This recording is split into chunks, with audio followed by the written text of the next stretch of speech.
Hey guys, Tony here, and I'm back to do a thread response to Dan in Canada's third thread. Um, I just thought these questions were really interesting. I thought I'd be able to answer them fairly quickly, 'cause you know how I could be um, with the rambling on. Um, I just thought, yeah, it'd be fun to answer. Dan was my inspiration really for.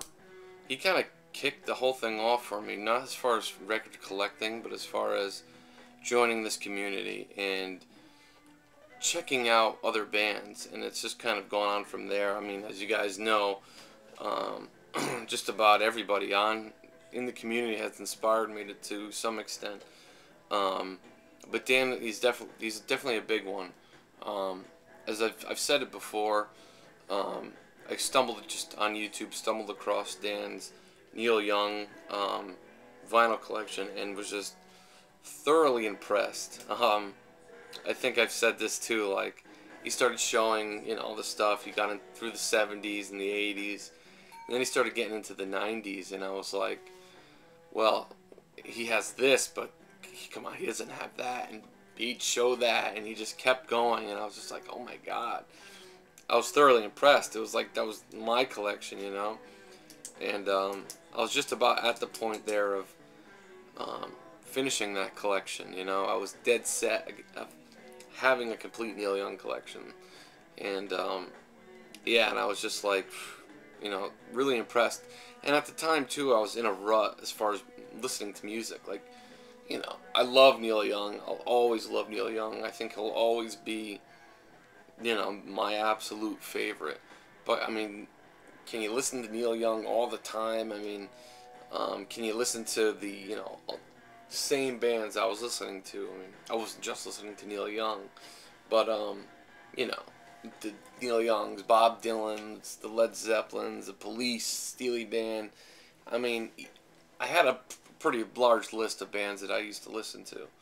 But even then, you could get sick of 1,000 songs on your iPod like that.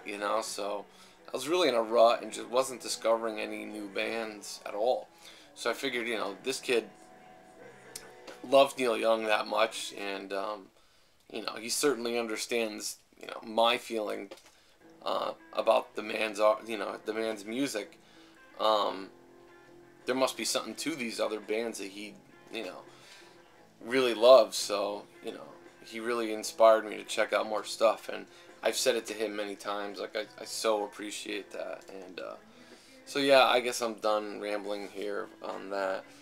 Um, so yeah, I'll just get started.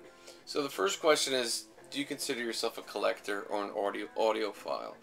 And by far, I consider myself a collector.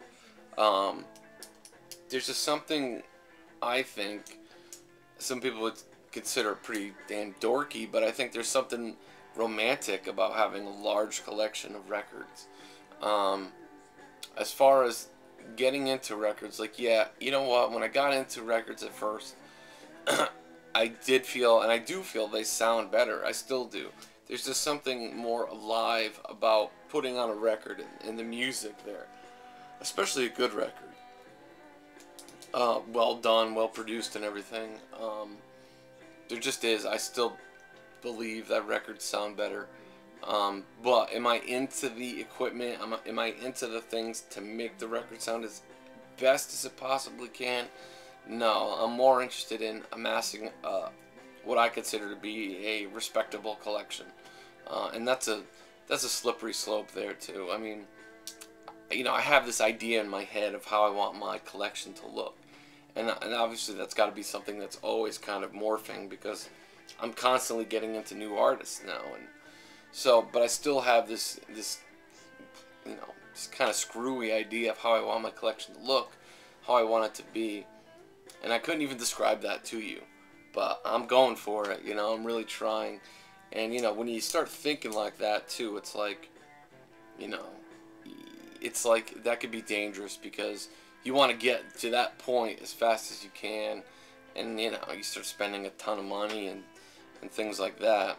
It does. So I'm not recommending that as a way of thinking as far as your collection, if you even understand what the hell I'm talking about. Anyway, so yeah, I'm definitely more of a collector. Um, yeah, there's just something about finding a record that, discovering a new artist or a new album. Um, when you just bring home one record, yeah, most times when I go to the record store, I go often enough that it's like, I'm not gonna walk out of there with 5 records unless they're cheaper. I usually just grab one and leave. So like, you walk out of the store with even like a Tom Waits, there's so much to this one album. You know what I mean? It's like, like this is a live album, but you know, there's so many dimensions to just one album, and you could really get lost in it. I mean, the art on here is so, it's a piece of art. The cover, everything was thought about. People really put work into this. Tom Waits obviously wrote these songs, performed them, but not only that, perfected them. He, went through the whole process of, working so hard to make him become well known in the music industry. There's just so much to one record, and you can really get lost in that. Now, when you start amassing a larger collection, it's just like there's something really cool and really romantic about having all of that right at your fingertips. At least, in my opinion, I just really love the idea of having a big collection.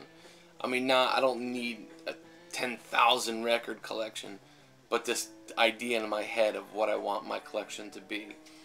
So, I mean, it's hard to put in the words and really put it across so that you would understand it. But I think as fellow record collectors, you might know where I'm kind of getting at. So yeah, definitely more of a collector. I think my turntable is decent. It's an entry-level audiophile turntable. But what I have it playing through is crap. So, but I do think it sounds good.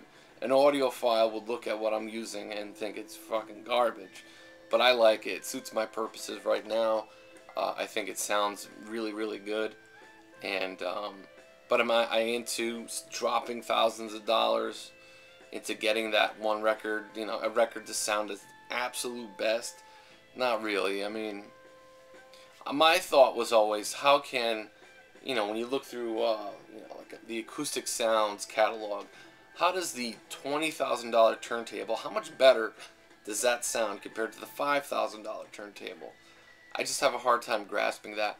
Have I experienced the $20,000 turntable? No, but I think you might know what I mean. There's just something so much more romantic about having a most wanted record or a big collection. I mean, come on, is there a better hobby than this? I don't think so. It's a hobby that just keeps on giving. It really does, and I love it. I've collected CDs in the past. I never really cared for them, and I'll probably get into that in the next question. Yeah, how protective are you of your records? On a scale of 1 to 10, I would have to say I'm probably somewhere around a 7. Am I protective? Yes, definitely. Do I watch my daughter when she's around them? Yeah, I mean, she's picked up a record that I put the record on, I put the cover down, and she, it's within her reach, and she'll grab it and be like, she knows, I kind of be like, don't touch, but she still does. She'll pick it up, and she brings it right to me, which is cool, but there's a little bit of like, okay, I'm protective enough that, I want to keep them all on their shelf and put away for the most part. I do have a pile here that I have to put away, but I'm just about out of room on this shelf. It's full. It's actually beyond full. So I have to buy another shelf and get them put away. Does it bother me? Does it keep me up at night that they're sitting on the floor? No. But it bothers me the fact that they're on there, and somewhere in the back of my head I'm going, oh God, I just want to put those records away. I need to buy a shelf, or I need to make room, or I need to do something. As far as people flipping through them, and for the most part, I think I'm okay with that. How much damage can you really do for kind of flipping through? I think when they start pulling things out, I might be a little like, depending on what it is, of course. I guess. As far as letting people play them, as long as, like, if Dan were in my house, I would totally trust him to put on a record and know what he was doing, as well as all of you out there who, in the community. I mean, I think you guys all know how to handle an LP and a turntable.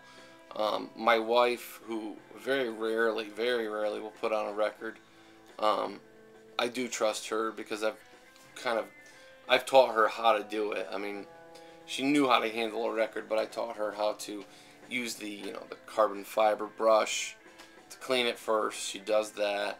How to lower the arm on the turntable correctly and the whole thing.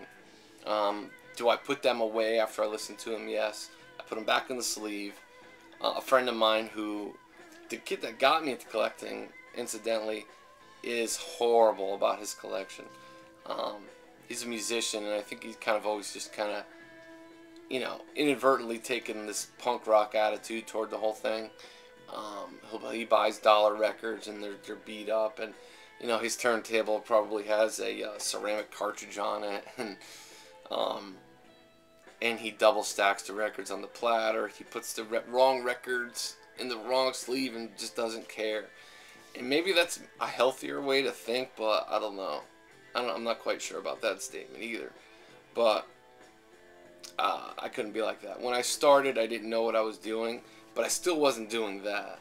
I bought some shitty dollar records to begin with and things like that, but I always put them back. I always took care of them. So I could be a lot worse. I don't get freaked out when people are walking by my records or anything like that. So yeah, I think that kind of sufficiently answers that. Do I hang on to records that I don't listen to? I would say yeah. Usually if I buy something, there's a reason for it. Usually I buy the things I know I'm probably gonna like. Do I have things in my collection that I don't like? Yeah. I'm sure probably most of us do, for one reason or another, but it's part of my collection. It's in my collection. Am I opposed to trading?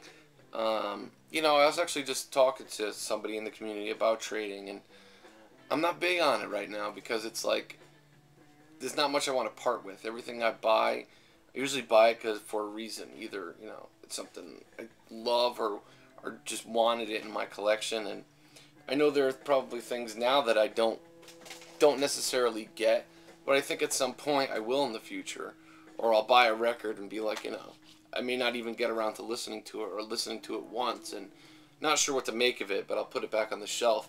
I know it's there. I could hear a song sometime in the future and be like, I have that. And I'll go back and maybe love it. So, I don't know. Yeah, there are definitely things that I don't listen to very much. But I think at some point I will again. Yeah. Show 5 7-inches. I'm not a big 7-inch guy. I'm just not. I don't know why. It's just I'm more into LPs. I think there's a lot of work involved in listening to a 7-inch. But I guess that's probably not even why I'm not big into collecting them. I just don't. I don't know. I like LPs.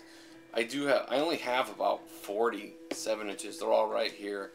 I guess I'll show some real quick that I really like. I'll probably be a little bit more than 5.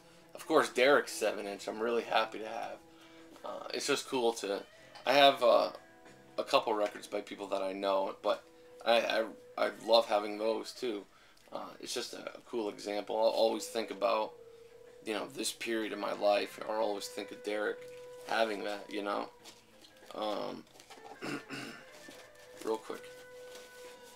The Electric Prunes. I had too much to think last night. I like that one. I like having it, Do I listen to it very much? No. Let's see. Some Bob Dylan, Just Like a Woman, I Want You, Johnny Cash, A Boy Named Sue, back with San Quentin. I have a Keith 7-inch, which is cool. The Stones, Mother's Little Helper, back with Lady Jane, awesome. The Beatles, Strawberry Fields, Penny Lane, The Stones, No Use in Crying, Start Me Up. The Stones, Miss You, back with Faraway Eyes. Glad to have that one. let's see, Stevie Wonder, Smokey Robinson, and then I get into my Neil Young, which I have a bunch. I have the Jimi Hendrix Fire. So back to Neil Young. I have 2 copies, too, of Harvest Moon, back with Old King. The 2 of them together cost me like $3. I bought one, and for some reason, I think it got held up in the post because I wrote the seller and was like, hey, I never got that record. So he sent another one, and then like 2 days later, I got the other. So I have 2, which is cool to have. That's when I was trying to get a hold of a copy of Harvest Moon and just couldn't for the life of me. Or it was just way too expensive. Neil Young's Rockin' in the Free World picture disc, very cool to have. Neil Young's War Song promo white label, awesome to have. The Melvins, Hostile Ambient Takeover. So a couple more Neil Young I'm really proud of. Neil Young Crazy Horse, Mansion on the Hill, back with Don't Spook the Horse. That's the reason why I bought it, Don't Spook the Horse. This is from the Ragged Glory period, and Don't Spook the Horse is not on Ragged Glory. The only way to get it was from the single, so happy to have that. And then I have Time Fades Away, back with Last Trip to Tulsa, but this is the electric version, which is the only way to have that is this single. And as you can see, this is a misprint. Reprise screwed this up, and there's no printing. It only says Last Trip to Tulsa. So this could be like a one-of-a-kind thing. Never know. One more, or actually, I'll show this one. This is probably my most wanted 7-inch that I finally got. Pearl Jam, Merkin Ball. This piece is supposed to accompany Neil Young's Mirror Ball. Neil plays on this, but these are 2 Pearl Jam songs, and in my opinion, they're 2 of Pearl Jam's best songs. I got Id backed with Long Road. Even if Neil Young wasn't playing on this, I would still think that they're 2 of Pearl Jam's best songs. Love this, and coincidentally, Neil Young's guitar playing on it is just sublime. It's just fantastic. So really happy to have that one. And one more here. Rage Against the Machine. Happy to have this one. Guerrilla Radio backed with The Ghost of Tom Joad. Really cool to have. So I guess that's it. Oh, I also have Prince. I mean, common Prince. Purple Rain on purple vinyl. So that's cool. So yeah, not a big 7-inch guy. Finally, do I feel like people can't relate to my interest in records? Absolutely. Friends of mine that aren't even into collecting, even them, probably think it's a little weird. Like, you know, why bother with that when you could have 10,000 songs on a small iPod? I mean, friends that do collect understand. But people in general, I don't think they get the whole hobby aspect of it. Never mind the fact that I think that records just sound better. And I still, to this day, believe that records sound better. I just enjoy listening to a record way more. But the whole hobby of it, the whole thing, I don't think people really get it. And that's part of the reason why I love this community. It gives me an opportunity to show and talk about the records that I buy. And Christ, I've learned so much and have gotten turned on to so much music. But no, I don't think people do. And I kind of like it that way, maybe. It's like my thing. I remember I was at a company seminar, and it was like a 3-day-long seminar, and we went around the room. I was with people I work for a huge company, and there were people from all over the country here for the seminar, so most of them I didn't know. And we went around the room, and they wanted to know information, your name, where you work, blah, blah, blah. And then one interesting thing about yourself. And Christ, what the hell am I going to say? They get to me, and they're like, I'm like, I work here, my name's Tony, blah, blah, blah, and I collect records. And the lady was actually like, oh yeah, like, how many do you have? And I'm like, at that point, I think I had about, like 800. So everybody in the room was just like, wow, I don't know. So, yeah, it's kind of an odd thing. I kind of like it that way. I think it's cool. It's my thing. So, anyway, guys, this is what I got. This rambling, as they usually are. Thank you for watching, Dan. Great questions, man, and I hope you enjoyed the response.